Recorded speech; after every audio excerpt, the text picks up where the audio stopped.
Okay, it looks like we're all ready to go. I'm glad to see everybody out and about today. It's a beautiful day outside, and I'm glad you came to visit us here at the Montana Historical Society. And welcome to our Thursday night programs. One thing that I would request is after Scott has finished his talk, if you have questions, could you raise your hand so I can come around with the microphone? Don't let the microphone scare you, but that way it shows up on the tape. They'll hear it on the tape. Otherwise, they don't hear the question on the tape. So if you could do that, that would be great. Scott Hibbard is a fourth-generation Montanan, where his family has owned and operated a cattle ranch and sheep ranch for over 100 years. Scott attended public schools in Helena and received a BA in English Literature from Williams College and 2 graduate degrees, an MFA in Creative Writing and an MBA from the University of Montana. Scott worked for the family ranch for a number of years, and while continuing his involvement with the ranch, he started and operated a ranch management enterprise that provided management and consulting services to other ranches. He lives near, not in Helena, but he lives near Helena. Please welcome Scott Hibbard.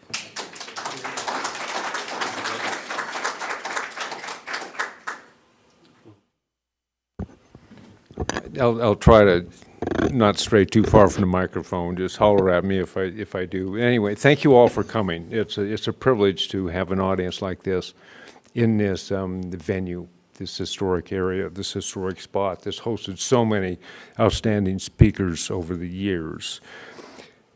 Now, what I'd like to do this afternoon, I really see that this presentation is in 4 parts. The first part is it'll be a PowerPoint presentation. Bear with me, I've not done one of these before, so it's my maiden voyage.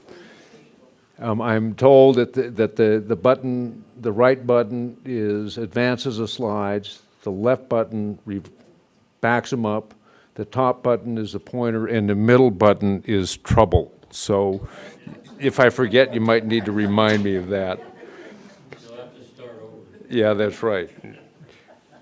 Anyway, the first part will be some slides and with some commentary about some of the historical backdrop, some of the historical dates, places, people, those kinds of things that are the background for this historical novel titled Beyond the Rio Gila, after the Gila River in Arizona, which is a geographical feature in this story.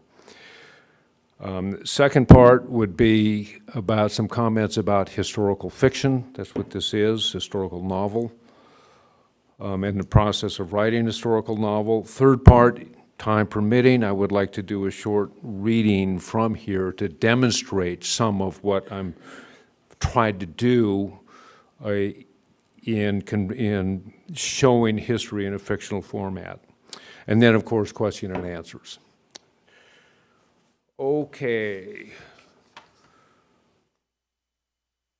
Slide 1. Okay, but this is the historical bones of this story is the longest march in U.S. infantry history. Mexican-American War era, we'll get more into this a little bit later in the presentation, which was done by, of all things, a religious, essentially fancified religious militia, a Mormon Battalion, which we will get into. Now, just a bit of background. The battalion was recruited in Council Bluffs, Iowa. But the question you might ask, well, why were they on Council Bluffs to begin with? What's a little bit of the background here? What was their motivation? Well, without going back too far, the LDS, by the way, I'm not Mormon. I learned all this history, I fell into it, I was captivated by it because I'd never heard of it, and I thought this is too good for people not to know. That's ultimately what led to the book. But there was the LDS, Latter-day Saints, known as Latter-day Saints, particularly at the time, were assembling in Kirtland, Ohio in 1831. They started a general migration from there to northwest Missouri, basically several counties, Jackson County, Caldwell, Davies County, Ray County, all in northwest Missouri. In response to, or as a consequence of a revelation that Joseph Smith had, who founded the LDS Church, Latter-day Saint Church. He had a revelation that said that the new Zion would be in Independence, Missouri. So they went there for religious purposes, thinking that this would, maybe this was going to be, my assumption what that mean is maybe this will be where the second coming will be, I'm not sure. But anyway, so a general migration started to northwest Missouri. Now the locals who lived there welcomed them at first, but over time their animosity grew as more church members moved into the area for a number of reasons.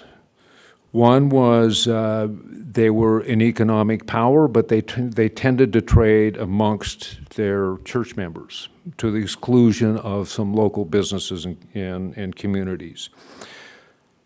They were also a political force. They tended to vote in a block, and as the population started to swell, they got to the point where they could take over, they would have political control of these municipalities. There was also a belief that the church had, certainly at the time, that became known to the locals, that the LDS believed that if they were righteous, they would inherit land held by others. And of course, people who lived there, had places, got pretty nervous about that idea. Also, Missouri was a slave state, and a lot of the Mormon immigrants there were from New England, northeast states, and tended to be abolitionists. So over time, the animosity grew, and there was a movement to push the Mormons out of Missouri, which they did. It was accompanied in some occasions by violence, the most radical of which was something known as Haun's Mill Massacre in Caldwell County, where a Missouri militia attacked a Mormon settlement, killed 18, wounded 15. And that was in 1838. That started a migration shortly after January in 1839 to Illinois, Nauvoo, Illinois, which wasn't the municipality's name at the time. It's about halfway up the west border of Illinois, just off the banks. I don't think it's far from the Mississippi River. I'm not sure just how far. I think it's pretty close.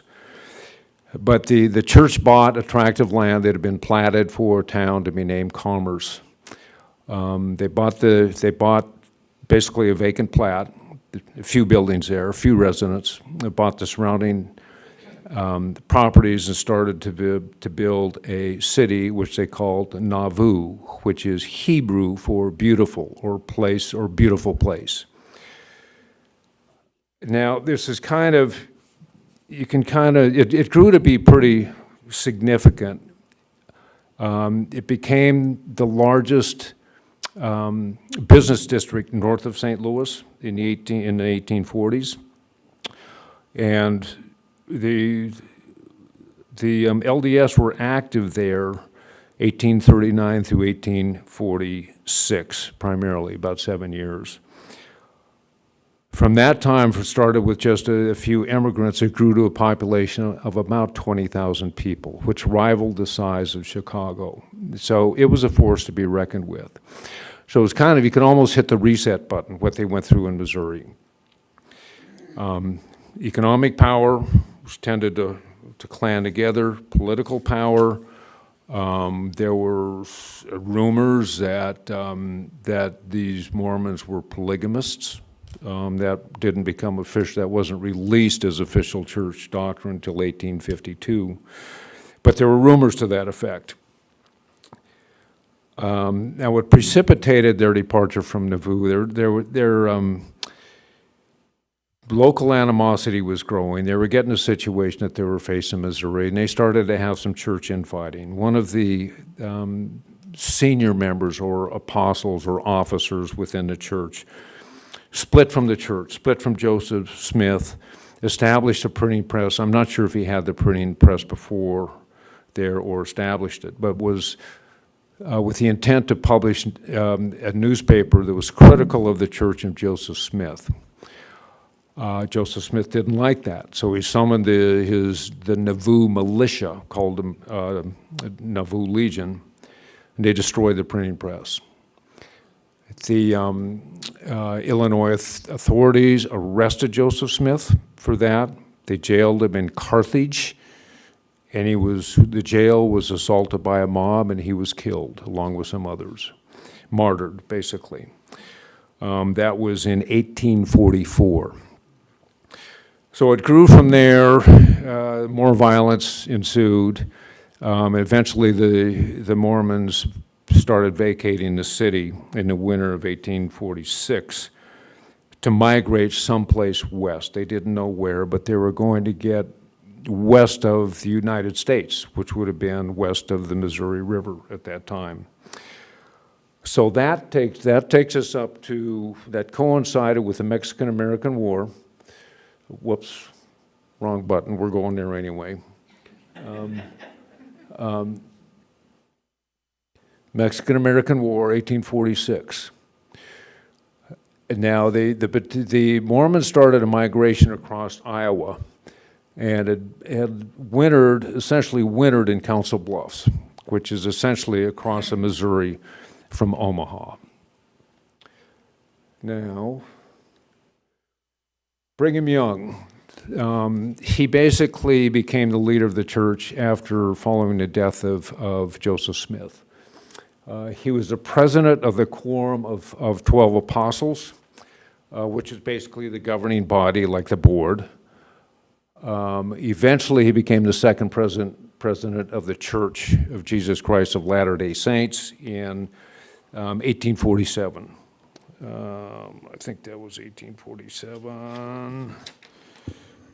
Yeah, December 1847.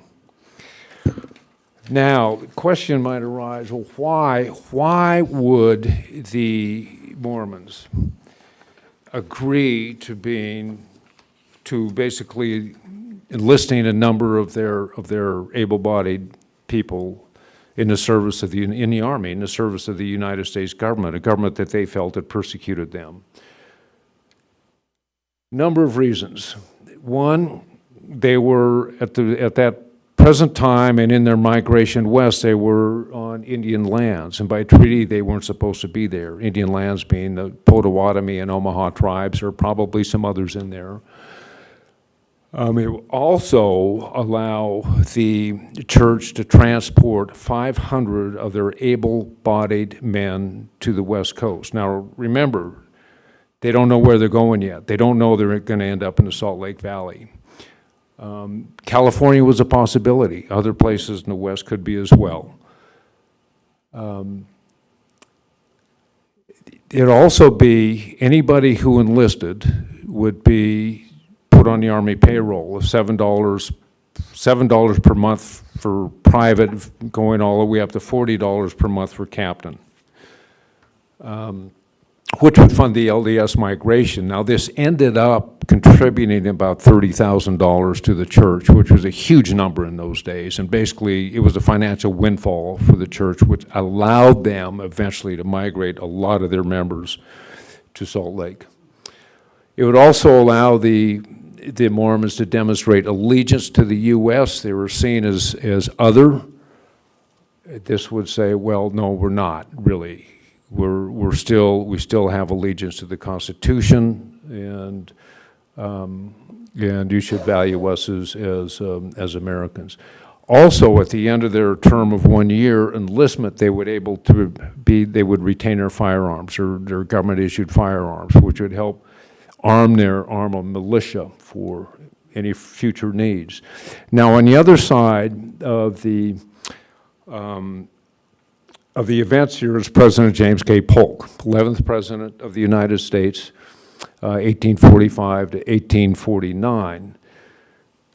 Now, why did the U.S. government want to enlist a battalion of Mormons?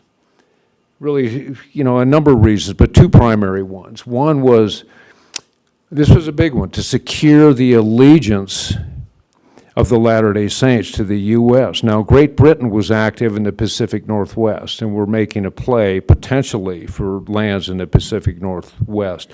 There was some concern because of the alienation that the Mormons had from the U.S. after being driven out of Missouri and driven out of Nauvoo, that they would align with the British and tip the balance of power in that region in favor of the British. So to help avoid that, they said it would be a good idea to take 500 of their able-bodied men who might bear arms and put them in our service as opposed to British service.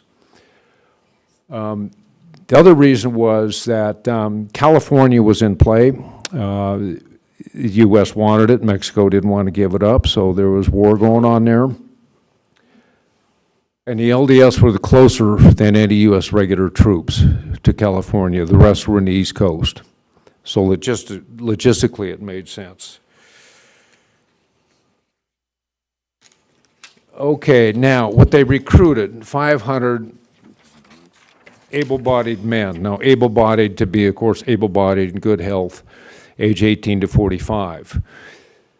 Well, they couldn't quite come up with 500 able-bodied men, but they filled the full 500 roster 500, at Brigham Young's, I should say, persuasive leadership, because they needed the funds. That was the primary reason. They needed the funds. So they had some younger than 18. They had quite a few older than 45. They had a lot of infirm. They weren't all up to the task of a march that they faced. The officers, all but there were three officers. Well, actually four. 2 lieutenant colonels, 2 first lieutenants who were regular U.S. Army officers who were really in command. But other than that, the Mormons had their own captains, lieutenants, sergeants, and corporals. They were all appointed by Brigham Young. There were also 34 women who went with them. Most of these, 31 of them were married to officers, sergeants and on up. 3 of them were single. 18 of them were laundresses. They were allotted a total of 20 laundresses, 1 laundress per company being 100. So what, 25? Each laundress was responsible for doing the laundry for 25 soldiers by hand, heating the water. And 44 children. That's what started. Now, what slide are we on? Route of the march.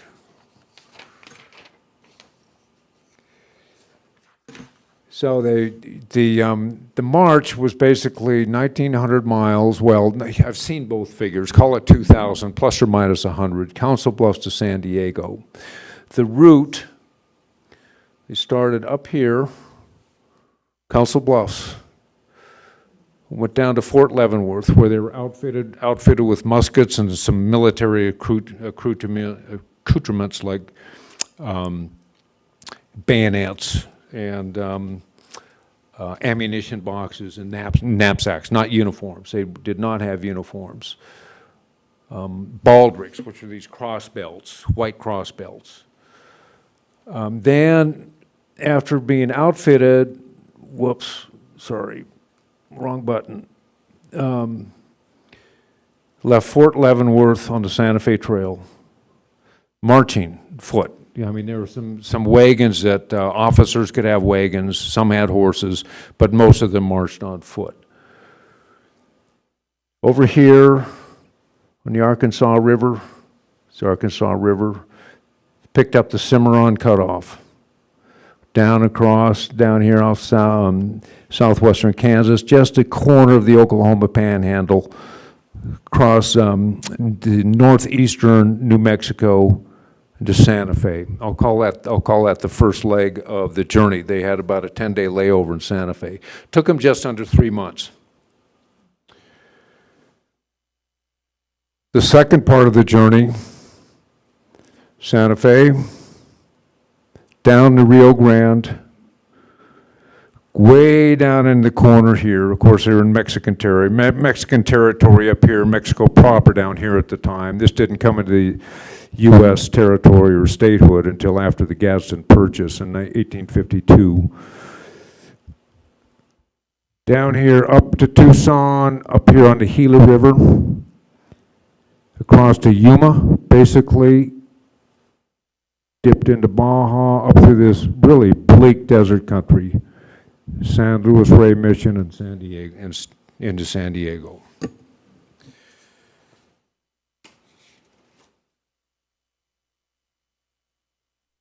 Now, so they started with more than 500 able-bodied men. They had some infirm, some older folks. They had some who got sick, of course. 34 women, 44 children.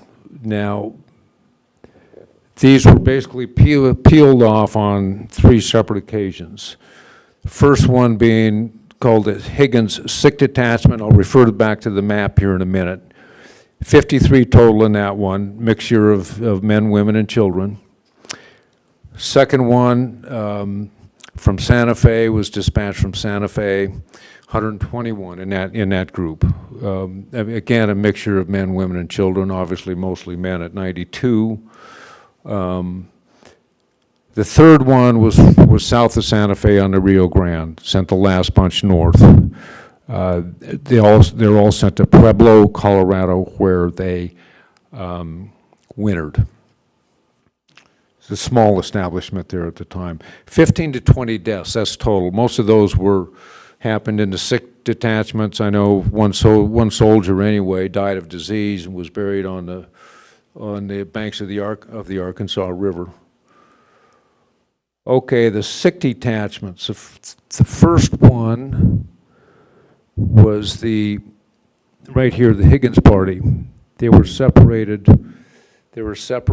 right here when they started at the Cimarron Cutoff, the last crossing of the Arkansas River. They went over to Bent's Fort, where some supplies had been stockpiled for the Army of the West. And then on to Pueblo. The next group was detached from Santa Fe. They backtracked to Wagon Mound, went on up here, picked up the Arkansas River and over to Pueblo. The third one down here, somewhere down here on the Rio Grande, north, they stayed on the west side of the mountains, went over this very difficult pass and into Pueblo. So that brought, obviously, the number down. Now, Stephen Watts Carney was the brigadier general in charge of the Army of the West, about 2,500 soldiers, which included the Mormon Battalion. His outfit was the First Dragoons, precursors of the cavalry.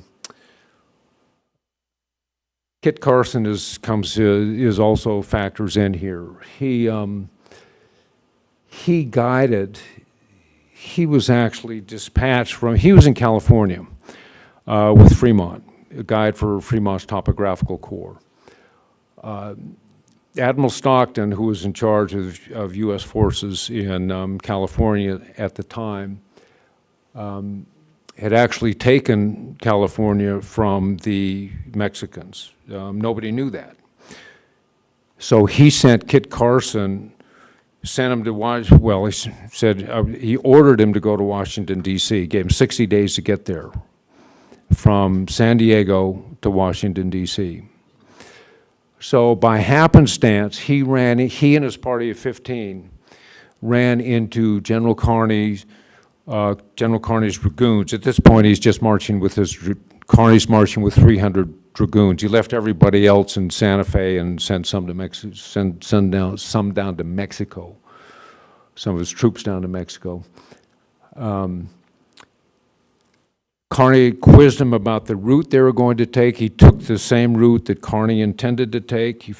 Carney found out it was much worse than he expected, so he basically impressed Carson to turn around and lead them to where Carson just came from, back over that treacherous trail to San Diego.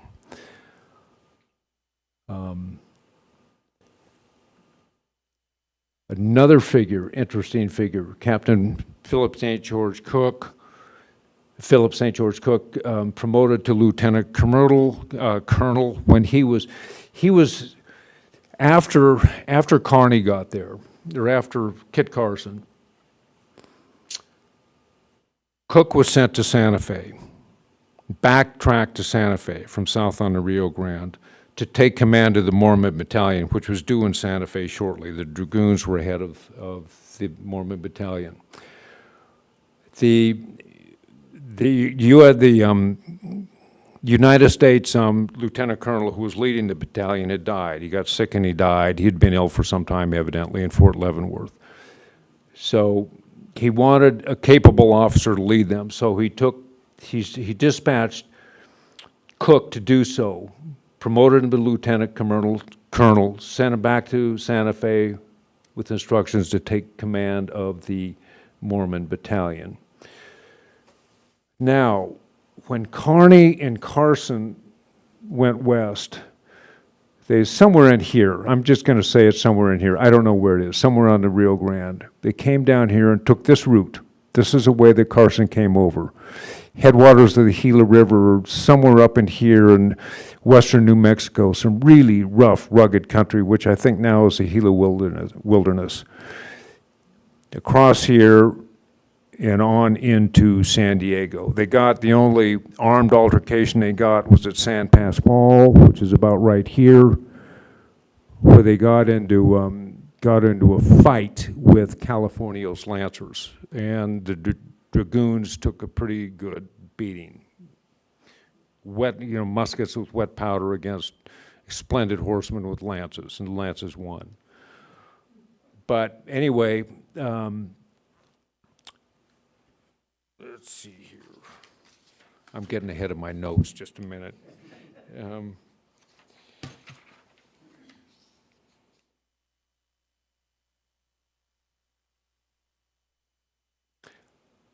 Okay, so Carney and the Dragoons get to San Diego. Cook and his people get to San Diego. They were there for a year, and after 1 year, Carney returned to Fort Leavenworth, took Fremont with him. When he got to Fort Leavenworth, he sent Fremont to Washington, D.C. to be court-martialed for insubordination because of what Fremont's behavior in California. But anyway, a contingent of these Mormons, 10, just 10, a squad of 10, gosh darn it, wrong button. They were in Los Angeles at the time, marched up the coast here. Carney went by ship up to Monterey. They met at Monterey, crossed the coastal mountains, across the Central Valley, up the Central Valley to Sutter's Mill, Sutter's Fort, and on over Donner Pass. Came down, they were the first people to see the remains of the Donner Party, which they interred one camp of 2 camps of the Donner Party, before continuing east to Fort Leavenworth, which takes them from left the Donner Party here, up across Nevada, up near Fort Hall, and on east on the Oregon Trail. So that's basically the history that I go into in this novel. Now, the question might come up, well, why did I write this book? And what appealed to me about it? And well, one was it's a victory story. It's a story about an impossible challenge overcome, and as such, it's a celebration of human spirit and determination. It's also a great story about the American West. I love the American West. It's fascinating history in itself, and it's a good tale of Western migration. I also wanted to, after stumbling into this history and learning it, I wanted to expose it to a wider audience. So historical fiction is putting in a fictional context I thought might be the way to do that. Why did I write that book? Why did I write historical fiction instead of a historical book? Well, one, I'm a novelist, which means I'm a dreamer. I'm not an historian. I get bogged down in the tedium of facts. It doesn't interest me. So my interest here was really to make this history come alive. And to make history come alive, you have to vest it with personalities. Now, there are certain personalities, historical figures, who are certainly alive and very rich characters, but you're given a lot of parameters on what you can do with an historical figure. But anyway, to make history come alive, it takes personalities to do that, because they build the emotional connection with the reader. Character development is usually what pulls people in, is what puts a spice in the story. It presents conflict for the character, decisions that have to be made, action that has to be taken, and a change that happens as a result. That leads up to character growth and for most people, if it's done right, engagement for the reader. Now, A.B. Guthrie, in an article he published, it was published by the Montana Magazine of History by this outfit, 1954, article called The Historical Novel. He said, it's one of my, I think maybe my favorite quote from him. He said, "The historical novel is by reputation a sort of tramp in the parlor of letters." Now, I'm not real sure what he means by that, but it could be that historical novelist versus a novelist, straight novelist, fiction writer, is it maybe the former historical novelist is an artisan and the novelist is the artist. The historical novelist at least has a historical plot framework to work within, which a novelist doesn't.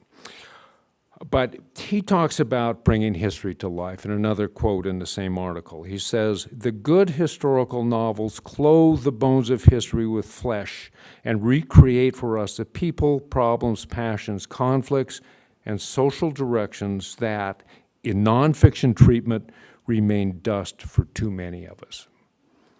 And I think that's really true. I mean, if just in my reading experience, you read some fascinating history, but it takes a rare historian to grab my attention to the extent that a good historical novelist will. Then if you're really captivated by the history, then you can go to the historian. That's what I tend to do.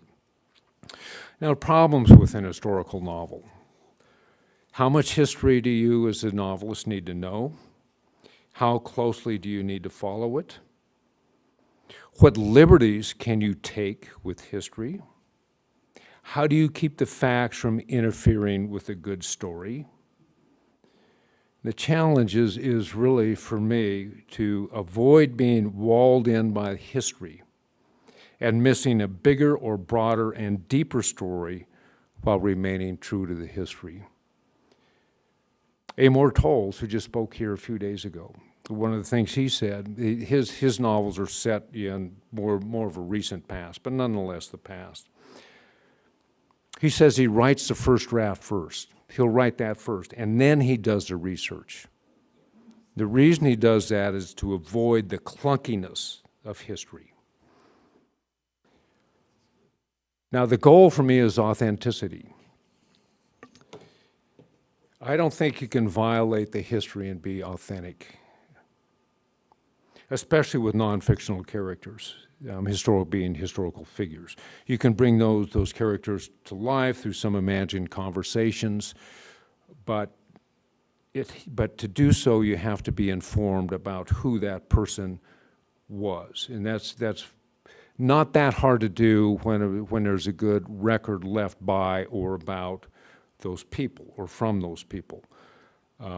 Memoirs, personal letters, things people have written about them who knew them at the time. There's some characters as George Washington. There's a lot of information out there. Others there isn't. So you don't have that information, so you have to imagine more. The difficulty with not having that historical record, you don't have the insight into who that person was. Yes, it gives you more leeway, but it's also easier to stray more into the fiction for the sake of the novel and less into the fiction as a vehicle to enrich the story. Wallace Stegner said, also in an interview that was published by this outfit on the Magazine of Western History in 2003, an interview called The Art of the Possible, Wallace Stegner and the Art of Historical Fiction. Stegner said, if it's fiction, it seems to me that what you're writing will, if it's fiction, it seems to me that what you're writing will deal with the art of the possible and not the art of the verifiable. Meaning you can't verify it, you don't know. But if you have a good sense of who that person was and you honor that, you can, I think you can come pretty close. A lot of novelists do that well. A.B. Guthrie, quote him again, I don't like to assume that an actual mouth said something or that an actual body did something that has no support in the record. Liberties like these seem to me to be almost acts of disrespect, like disfigurements of headstones. So, I mean, you got to be careful. You know, I've read some historical novels where the novelist's taken a lot of liberties with a pretty well-known historical figure. And I mean, is it right? I don't know, but it doesn't feel right to me. And that makes me pretty uncomfortable. And it dilutes the authenticity of it. To me, at that point, it becomes more fiction than history. Now, with fictional characters, you have more latitude, as mentioned earlier, in what they say, in what they feel. What am I saying here? They must still feel authentic. Authentic in what they say and how they say it. They have to be true to the social norms of the time to be believable and to ring true. In a sense, I think if an historical figure is done well, that figure provides a heartbeat of the historical fiction, at least in some respects. Guy Vanderhaeghe gave a talk here in this room in 2006. And he said, he's a Canadian novelist, historical novelist from Alberta. A number of his books actually take place in Montana. Vanderhaeghe said, historical fiction is the arena of serial, multiple voices that insistently remind us that historical abstractions were once acted out by flesh and blood, and that historical struggles were also once human struggles with much at stake. Multiple serial voices that can include historical figures as well as fictional characters. Now, as an example of what I've tried to do with this, I mentioned Kit Carson meeting General Carney on the Rio Grande, and Carson having to turn around by order of a brigadier general. Carson's real close. He's been married. He left his bride, got married, left her short of being with her for 2 years to go west with Fremont. He's been gone for 2 years. She lives in Taos, which is north of Santa Fe. He's south on the Rio Grande, not far from her. His intent is to stop and see her on the way to Washington, D.C. Now, I've read his autobiography. I've read whatever I could find about Kit Carson, and there's not much about how he would have felt, nothing said about how he reacted to this event, so I pretty much had to imagine it. Nothing said about how General Carney treated it. All we know is that he ordered Kit Carson to turn around. So I imagined the two of them meeting and what transpired in that conversation. Again, trying to be authentic with what I know about the characters, which isn't a lot.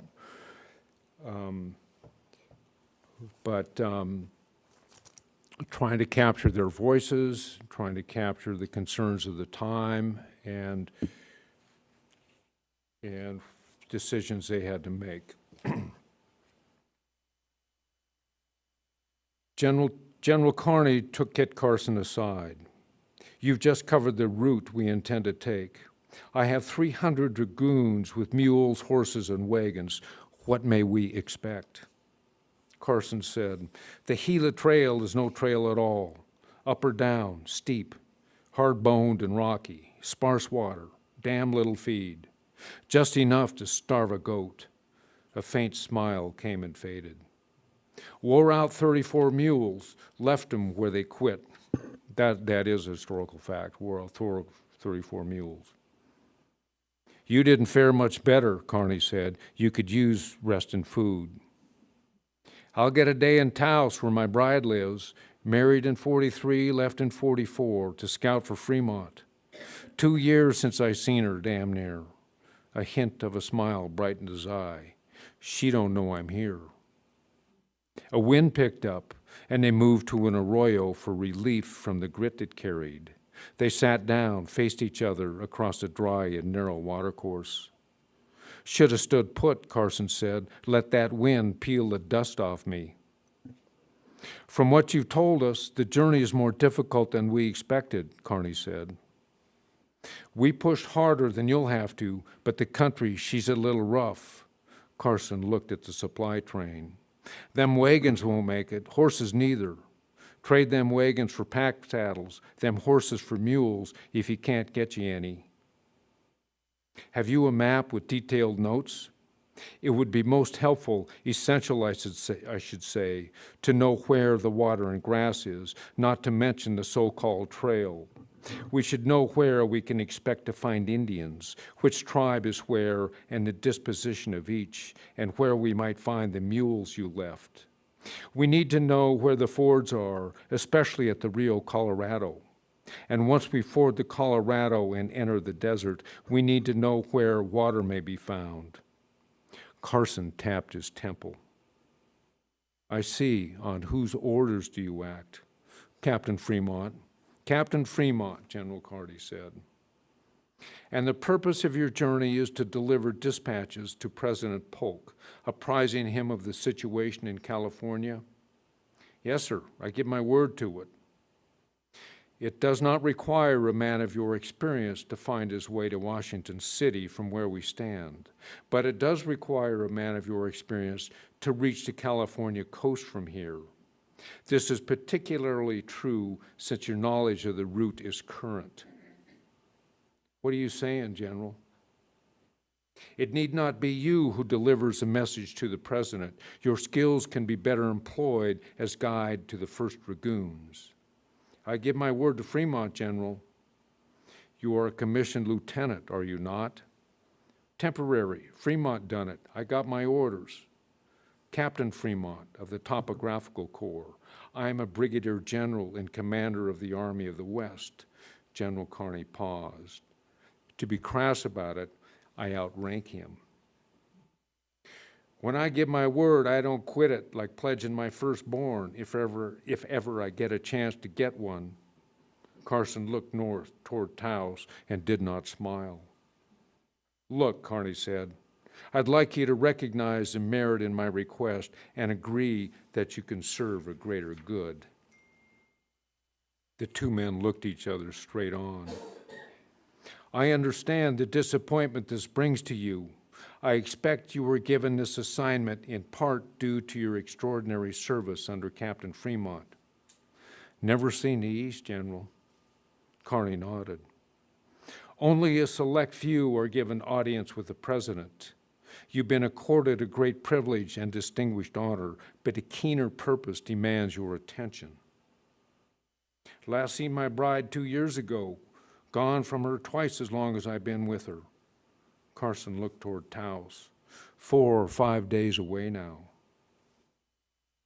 "The lives of these men are at stake, and possibly the security of the American hold in California.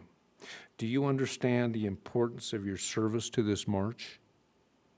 "I'll draw a map, tell you what to write, talk you through it." Not good enough. No map or instruction would be as effective as your on-site leadership. Will you agree to join us? No, sir. I give my word. In that case, I order you to hand over your dispatches to another capable courier so you may serve as my personal guide. There were 15 people who went with Carson on this trip from LA, from San Diego to the Rio Grande. Carson faced west toward the Rio Gila and the country that broke down his party. Wore out and chewed the rawhide, General, then turned back to what done it. He stood there, solid as weather-worn rock. Bride so close I can feel her breathe. You're an officer in the United States Army in wartime. What we want is of no consequence. What we must do determines what we will do. If you refuse this request, I can use force to detain you. If you desert, you will be pursued and treated accordingly. It ain't right, General, plumb contrary. I understand that. I empathize with you, sincerely so, but we're in a war. Carson looked upriver toward Taos. Just off yonder there, touching distance. He grew still, as if waiting for prey. He turned to the general. You're cheating me, you know that.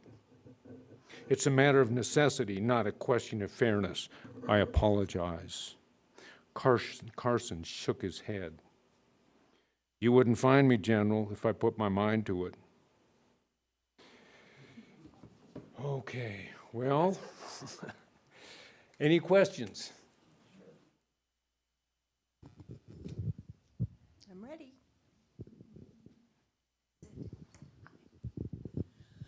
I don't really have a question. I just want to say how tremendous this talk was and how fascinated I am by this history. I sort of thought I knew Mormons, they got driven out of the East, they were in the Midwest, then they came to Salt Lake City, etc.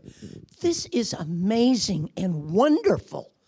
And thank you, I can't wait to read it. Already given away several as gifts before I'd even read it. The one other thing I want to say briefly is that I'm the recently retired director of the Greater Montana Foundation. You think to yourself, so what the hell is that all about and who cares? I want to tell you that the Greater Montana Foundation has contributed over $600,000 to the wonderful new building. I want to say also that we are responsible for updating to the audio and visual equipment here. And some of my friends were looking over at the artifacts and art around here. These are all from Ed Craney's personal collection, also contributed to the Historical Society. And we sometimes call this the Craney Studio as well. He was an early day pioneer broadcaster, philanthropist, and entrepreneur. And his picture is on the wall. He started a radio station in Butte, Montana, and then had little satellites out around the rural areas. He said that would make people feel more like they were part of Montana. So a wonderful place, and you will be happy to hear, because the excellent staff here, I can't remember Rapunzel's name, but Bruce Wittenberg has led this organization, the Historical Society, for many years, and his crowning achievement, I would say, is certainly the new building. He's the new executive director for the Greater Montana Foundation. And are we thrilled? So, thank you for being here. Thanks to Scott. Thanks to everyone. Thank you. I do have a question, Scott. I don't know a lot about military lingo, but what's the difference between a dragoon and a soldier? Dragoons are mounted. They're like cavalry. So think they're mounted. There was the dragoons were basically heavily armed, mounted soldiers prepared to fight, equipped to fight either on foot or on horseback. They carried sabers, as an example, which is just pretty much horseback And where did that weapon. word originate from? Is it France. France? I forget the era, but it's reputed to come from a muzzle-loading pistol they used to have that resembled a dragon with the hammer and I guess the way the muzzle was. It kind of looked like a dragon. So dragoon is an offshoot word from dragon. Thank you. Hi, Scott. Hey, So, I know you. How are you, Ellen? good to see you. My question is, where did all the members of the battalion who didn't die end up? I mean, did they all go back? The sick people went to Pueblo. Where did everybody else go? Okay. Did they all re-meet in one spot? Okay. That kind of thing. Okay.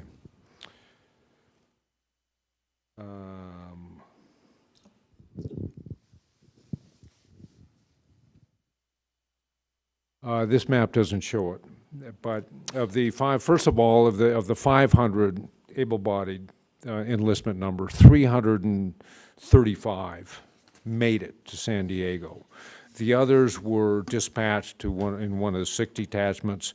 I know one died en route. But you add those numbers up, and it comes real close to 500. So 335 made it to San Diego. A few stayed in California. Most returned. I think it was 104 stopped at least for a time at Sutter's Mill. Gold had been found by the time they left. Some stayed and of course, took advantage of that. A few stayed in the Los Angeles area. They went back via 3 different routes, I think. I didn't spend much time on that part of the history. But most of them went back, not all. They did. There was some kind of LDS presence in the San Bernardino area, I think as a result from that lasted. Some would have stayed in the Sutter's Mill area. A few more scattered around. Most went back and ended up in Salt Lake City eventually. Some went clear back to Council Bluffs, actually. Some went clear back, and some may have stayed there. So it was kind of a dispersal. They went back at different times. The battalion was asked in San Diego. They were asked to re-enlist for another year's term. It wasn't mandatory. They had agreed to 1-year enlistment.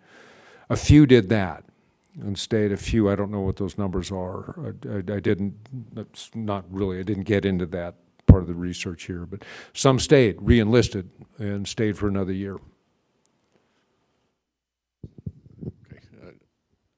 Do you have any sense of whether this, I guess they were mustered out, basically, or were they? They were mustered out in California.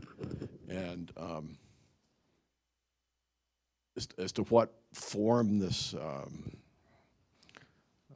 this trip back east or wherever they went, was it a military discipline kind of march, or was it just groups of people setting off and deciding where to stop and go? The first one, the Carney's escort, was more military because they were just 10 Mormons. Interestingly enough, there was an Army lieutenant who joined as I don't know if he went the whole way back, but led the Mormon escort from San Diego to Monterey. William Tecumseh Sherman. He may have stayed in California for a while. I'm not sure about that. But his name did turn up. He led those. The first one was military because they were still within a one year enlistment, real close to the end of it. The others were non-military. They were mustered out, so they were on their own and basically essentially kicked out with nothing but their muskets. Yeah, it wasn't easy.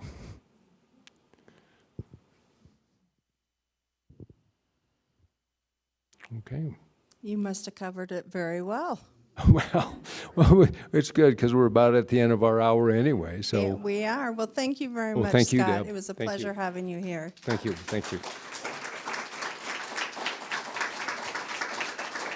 I'm sure Scott would welcome questions if you want to come up and talk to him.